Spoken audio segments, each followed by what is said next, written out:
Okay, good evening, everyone. This is Brock Beard from lastcar.info, and this is our post-race live stream. Hope the video quality is a little better this time around. We're trying a different computer this week, but enough technical sides on that there. We certainly have to talk about the crazy finish here, where it looked like Kyle Larson was on his way to a dominating victory and turned out falling into Ryan Blaney's hands at the end of the day.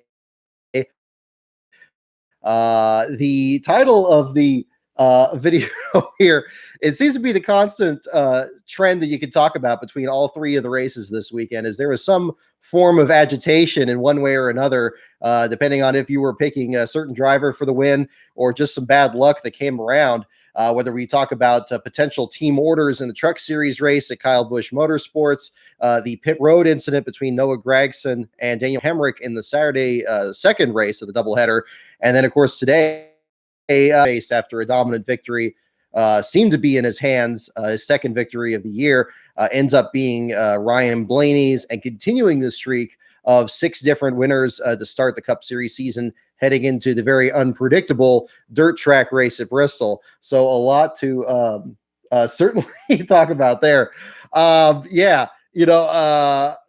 me personally, I'm not sure exactly, how to feel about how all that shook out. Obviously, Kyle Larson was more my fantasy pick to win this. It seemed like he was going to be potentially somebody that was going to do very well in this race after coming very close and losing a race on pit strategy. I believe it was he had a pit road speeding penalty a couple of years ago when he was about to end the McDonald's streak. Comes back in this one with an even faster car with the Hendrick Motorsports injury, and just didn't kind of work out there. I wonder a little bit if there was a factor in there about the car mechanically having any issues. I mean, obviously tire wear seemed to be more indicative of how far he was dropping off at the end, but given Chase Elliott's engine failure that was very surprising in the late stages of the race there, I'd be interested to know if that had any role in the finish. I'm kind of reminded a little bit in Texas in 2000 when Dale Jr. won his first race. Steve Park blew an engine towards the end, his teammate, and it didn't seem to affect Jr. that much. He was able to just kind of keep rolling and stormed his way to victory. But unfortunately, in this case with Larson and the much older Atlanta surface, that didn't turn out to be the case at that point. But I'm wondering, I'll be interested to see if it was just tires or if there's something else going on with the car. I don't suppose we're going to hear more about that until a bit further down the road here. Thank you so much, Confirmation, for the super chat. Team Penske versus Kyle Larson. That's certainly one thing to look at.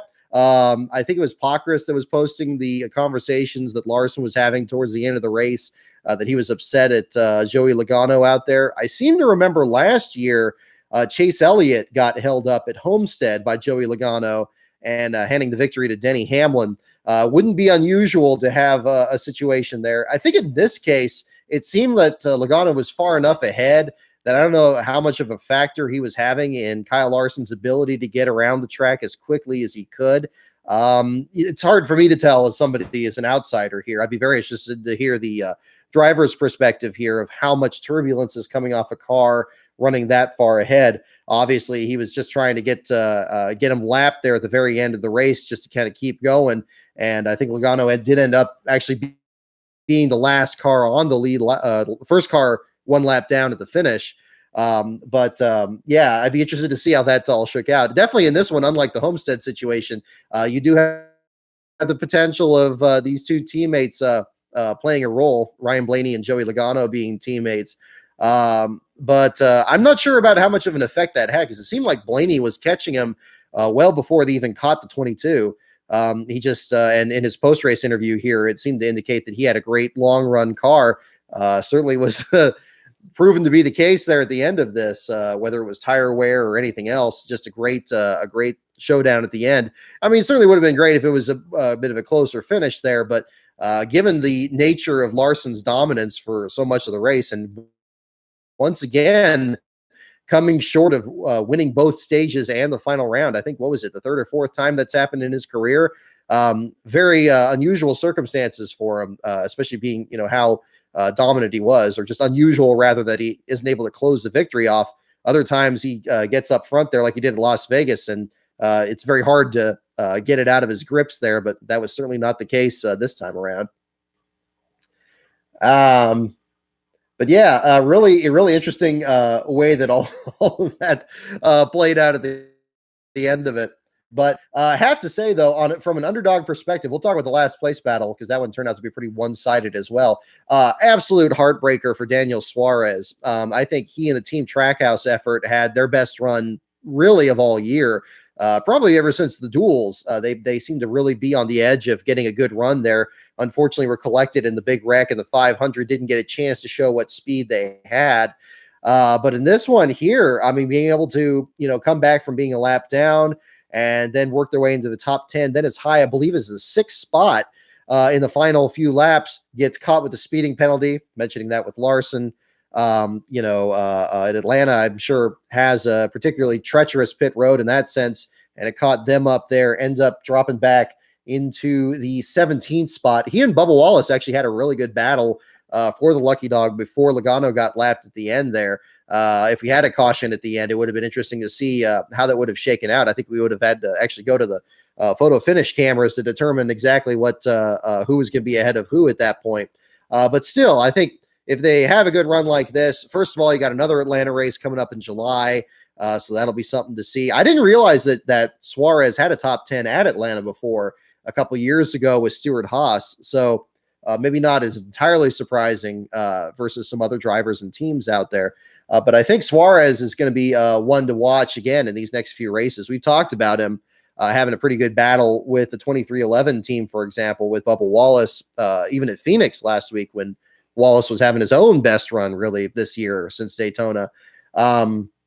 Certainly good to see, though. I wonder how much of that was just the Richard Childress Racing effect there from the technical support they have. Because, of course, you think about Atlanta, you think about Kevin Harvick's win in 2001, you think about Dale Earnhardt's dominance and the battles with Bobby Labonte in that same time period there.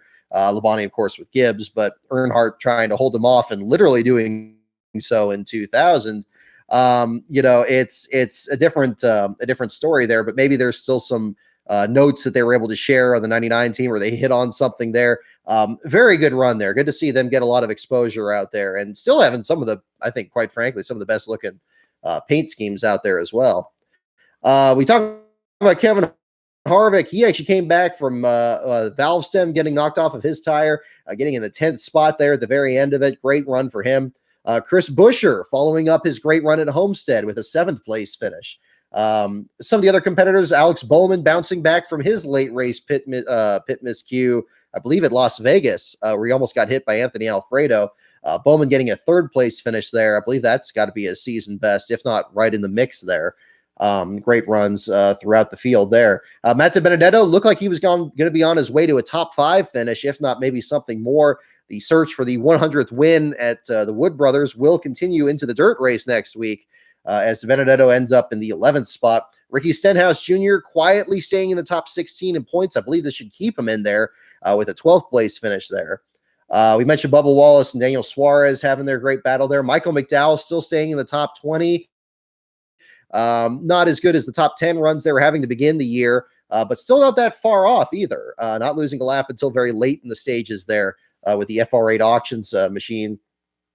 Brad Keselowski, then on the other side, a lot of drivers having very surprising problems in this one. Brad Keselowski rear-ending another car seemed to just completely mess up his day after how dominant he's been in Atlanta a number of times. He's shown in the 28th spot there, the finishing results. You look even further back, of course, we mentioned Chase Elliott's engine failure, very surprising, given the Elliott family's dominance here, not to mention Hendrick's resurgence and Kyle Larson's dominance today. But of course, your last place finisher unofficially is Kurt Busch in the number 1 Monster Energy machine. Got turned into the outside wall with some incidental contact from Denny Hamlin after a sluggish restart with the 2 cars on the outside line in front of him, Kyle Busch, his brother, and Chase Elliott in front of him. Unfortunately, ended up on the wrong side of that in one of the very few incidents we had today. It's kind of a very classic Atlanta race there with very low attrition, but unfortunately that put him in the last spot. After the last place position traded very quickly at the beginning of the race, not just with the technical issues that sent Timmy Hill to do a pass-through penalty after the start of the race, You also had Chase Elliott failing inspection a couple times there beforehand. He did not have the pass-through penalty. But Timmy Hill briefly in last place before Josh Bilicki pulled behind the wall. I'm not entirely sure what the issue was exactly, but he got back out there about 13 or 14 laps in there. Apparently had another trip to the garage late in the race, but Bilicki still salvaging a 37th place finish with the car under power there at the end. So good effort by Rick Ware's team under some difficult circumstances. Not the most competitive last place battle, not even of the weekend, really, comparing it to the Truck Series and the Xfinity Series. We'll certainly talk about that also, but that's another one to consider at the same time. Beast of Metal, thank you for the super chat. I remember the Elliott Logano incident, but that was different because Joey did it just to be a jerk, not help a teammate. I'm actually okay with this one. Well, there you go. I mean, it's hard to tell. I mean, you think about like some of the rivalries that the other drivers have out there, trying to keep people a lap down. I think of like Corey LaJoie's thing with Denny Hamlin at Martinsville last year during the June race. That was kind of, it seemed like, that was a bit of a Twitter scuffle that turned out to have some effects out in the real world. But it was interesting to see all that shake out. And this one here, yeah, I have less of an issue with what happened here. I think, Blaney just had the great long run car, caught Larson when he wore the tires out, whether Larson had to be more aggressive on the restart to keep the 12 behind him there and just wore some of the goodie off, and Blaney paced himself. I'm not sure. I'd be very interested again to see if there's anything mechanically wrong with the 5 that could be connected to the problems that Elliott had, although the other Hendrick cars were right there in the mix. When you saw Byron do well at the beginning and Bowman do well at the end, things could shake out differently there, but that's going to be an interesting story to kind of look at as well. Let's see. Yeah, terrible break for Suarez, though, but I think that's going to be really interesting to see how he does. Well, really, the dirt track, who knows what's going to happen, but I think in these next few races, again, I think Team Trackhouse is the real, even though not to ignore BJ McLeod's team, of course, but I mean, they're in a very different situation of trying to really kind of build an organization from even further back without the technical alliances that Trackhouse and 2311 have. I think the 2311 and Trackhouse battle is going to be something. These last 2 weeks have given a real good indication that it's going to be really exciting down the stretch here. And I wouldn't be surprised, again, as we talked about in our Phoenix show, if there isn't more of a actual rivalry between those organizations. We'll see how that turns out going forward from here.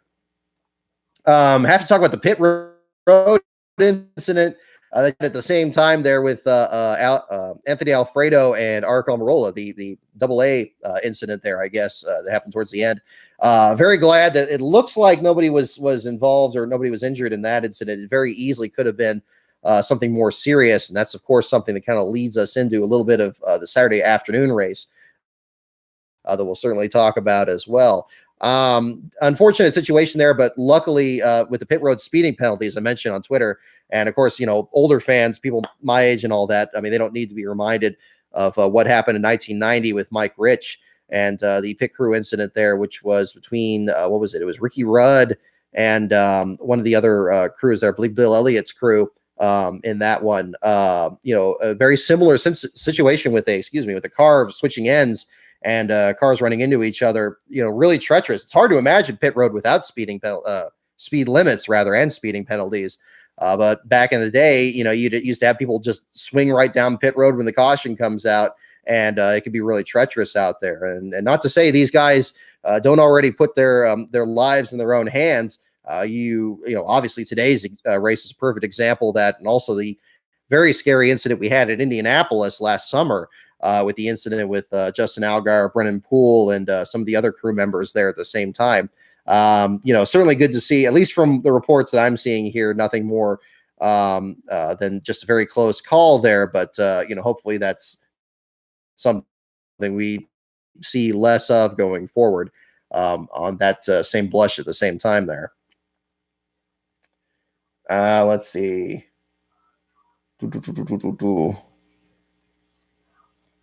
Yeah, Matt DiBenedetto looking good out there. It's good to see. I mean, good to see him turn around. I think he had, again, very difficult start to the year. I know it's still a few weeks into the season, but starting to turn things around a little bit. Who else was kind of impressive in this one? I didn't really see anything out of Chase Briscoe. We saw Austin Cindric come back in the Cup Series. He didn't really get much screen time at all after he was absolutely outstanding, I think, in the Daytona 500. Really seemed like up until even the last lap that he was going to be the one that was going to pull off a real upset and make things kind of unpredictable in the playoffs, even though he wouldn't have been playoff eligible as an Xfinity Series regular. But, we didn't really see much of him in the PureTech paint scheme this time around, but he ends up 22nd in his second Cup Series start. So a solid run there, not a great run, but given some of the teams that he beat, drivers like Ryan Preece that were still in the top 16 in points, and Brad Keselowski, who again had trouble, still something that they can kind of build on going forward. Especially as he prepares to take over the 21 car next year. I thought that was interesting to see. Let me pull this up here. While I pull up the results here for the Xfinity Series and the Truck Series as well, we'll talk about both those races, of course, because there's no shortage of content on both of those. Big reminder, big thanks to those of you in the Patreon, the Livestream there. We did meet our goal for the next starting grid that I was going to do there on this channel here. And the vote was almost unanimous. So we had a couple votes for Knoxville. We had a couple votes for Talladega and other events later this year, which is still possible if we reach our next goal. But it was universal. They wanted the Cup Series race on the dirt this weekend. So that starting grid is going to be coming either late Saturday or first part of Sunday. What I'm going to do is I'm going to wait until after the heat races this Saturday to put the grid together and have that for you guys to see before the race on Sunday. That way, I think will be best because then not only will I have the storylines from the heat races to apply for the main event as well, but hopefully the pictures of the race cars themselves. I think I'm going to use a more traditional grid format. I'm still kind of working on what that's going to look like, but very excited to bring that to you guys. That's going to be one thing I'm working on. It's going to be a very busy week here, actually, at Last Car headquarters. At the same time, I have the script for the next episode of the Field Fillers done, so I want to get that recorded. I also have a script for NASCAR Man that I want to record as well. So things are going to be a little bit crazy over here, but hopefully we'll at least get close to getting all that done this week, and that's a big goal we're working on. So big thanks again to those of you in the Patreon, and also thanks to those of you folks out there sharing these videos and all, because again, that's one of the best ways to really help this channel is just make sure people see the content here. We've seen a real good uptick in views on a lot of the videos this week, and I really accredit that to a lot of you guys out there sharing these videos. So much appreciated out there for those of you out there watching. Also hoping to get as many people out here to check out these streams as well. We had some good viewers out there checking it out. So if this is your first one here checking the stream out, I appreciate you tuning in. We'll do some trivia here a little later tonight. We got another diecast for our show and tell segment that we just started last week, so that's coming up. So definitely stay tuned as we'll talk more about the week's action here. Thank you so much again for the super chat here, Beast of Metal, or Quadruple A, which is also the name of a chain of self-storage warehouses. Maybe the pit crews can store their brown pants at one of their locations. Well, certainly a close call there, Beast of Metal, for sure. But glad that by any indications that it seems like, definitely let me know in the chat if anything else has come up on that. But last I saw, it looked like it was just a really close scrape with the Eric Almirola crew still getting the number 10 back out there. But a very close call there for the front there about making sure everybody was okay. So, great sportsmanship as well shown from the number 38 team that needs to get talked about as well. No tires, just gas. Thank you for the pictures there. I've been getting your screen caps as well from the race there. So thank you for sending those. Thank you also to Michael Harvey, our good friend here that has followed the Last Car site for many years, who's also been sending pictures trackside from the race this weekend. Got some great pictures of Norm Benning from the Truck Series race yesterday, as well as Kurt Busch and Brett Moffitt from the other races during this weekend. So big thanks to him. And again, for those of you, as we get into the meat of the season here, if you're ever at the track and you catch some last place battles or some teams that are at the back of the field there in the articles during the week, or share them on Twitter. So by all means, share any of those there, and we'll definitely be using those as well going forward. Let's see.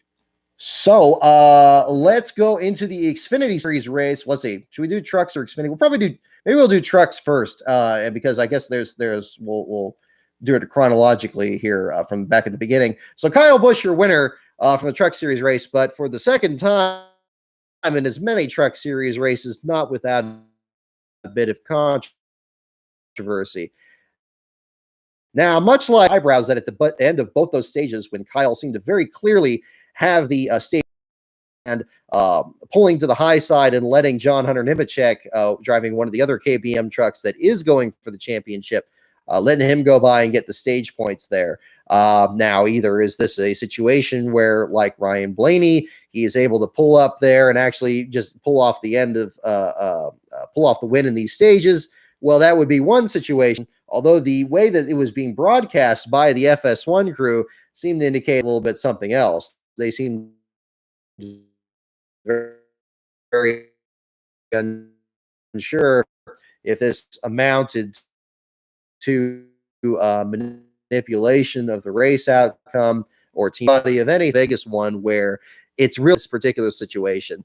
Bob Pockrass, when he posted his copy of the NASCAR rulebook, seemed to indicate the famous 100% rule from 2013 when you had the Michael Waltrip racing controversy, the itchy arm Clint Boyer situation, that really talked about drivers maintaining 100%, racing as hard as they can throughout it, not trying to do any team orders, not trying to manipulate the outcome of the race.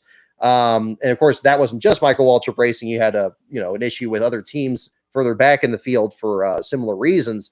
So not just specific standpoint. If the intention of the rule is just not manipulating the outcome of the race and not saying it's manipulating the stages of the race, which is what Pockrass was pointing out in his tweet, and he was right to point that out. From a legal standpoint, that's a little bit muddier because at the same point, the stage winners and the stage points that are earned are cumulative through the end of the race. So could it not be argued that if there was any manipulation, assuming there was, and we don't know that there was 100%, but if there was manipulation at the end of the stages, that would have an effect on the outcome of the race because the number of points that you get at the end of the race is your stage points plus your finish points and all the other bonuses that are relevant in that stage there. I think it's a very narrow line. I think that if there was something that was going on there, that would be, very troubling to kind of look at. But what do you guys think on that? It seems like it's already a difficult enough situation when you have Kyle Busch out there running in truck races where, quite honestly, he has really no business being out there. And I know that's kind of a big thing to say because he is a team owner in the Truck Series. He is bringing in Chandler Smith, of course, having a lot of frustrations out there trying to get things going. Christian Eckes at the same time last year was struggling with KBM. So driving for KBM isn't a 100% guarantee of actually having a good run out there. And sponsor relations being, what they are. But again, it really just shows that, at the same time, while you're trying to just get any advantage that you can and try to get as do the best you can to actually get, your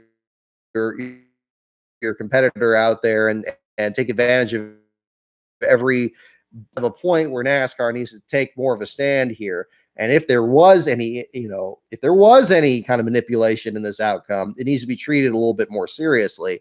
Again, don't know if there was one way or the other. I don't think we're going to get any more of an outcome, than we saw back at Las Vegas last week. But I think it's troubling given the trend of this. This isn't coming out of nowhere at the same time. By this happening right after the Las Vegas one, which also benefited his team, I think there comes a point where who's really in control of what's happening in the race. And that's going to be, something that NASCAR needs to really face going forward. Now, if they're just waiting for a more blatant example of it, where we can absolutely conclusively say that there was something that had happened, maybe that's what they're looking for. And again, we'll see what happens. But I think it's, in this current time that we find ourselves in, perception becomes reality very quickly. And I think if there's even the semblance of impropriety, especially by a team and a driver that really, again, is the driver, Kyle Busch doesn't really need to be running these truck races. Of course, he's going to be easily the best guy out there. But again, it's good to have his team out there to give some of these guys a good leg up in the series. It's a trick. Keep an eye on and make sure it's not something manipulated by other teams or other situations. You can't have the temptation be there without some kind of regulation there. So that's still something I think that needs to be kind of looked at going forward. Let's see. Yeah, I mean, looking at some of your comments here. Let's see. Uh-oh. We have a problem with the loading on the video? Hopefully not. Let's see. Okay. So again, yeah, it's an interesting it's interesting here. Just checking concerning the stage. Yep, an issue. Yeah, once he gets 100 Xfinity wins, he's saying bye-bye. I mean, there's that, but I mean, again, it's really it's an unfortunate situation. Uh-oh. We have an unstable stream tonight. Uh-oh, well, that's not good. Okay, well, we shouldn't hopefully have that too much because again, this is a newer one here. We might just be a connection issue.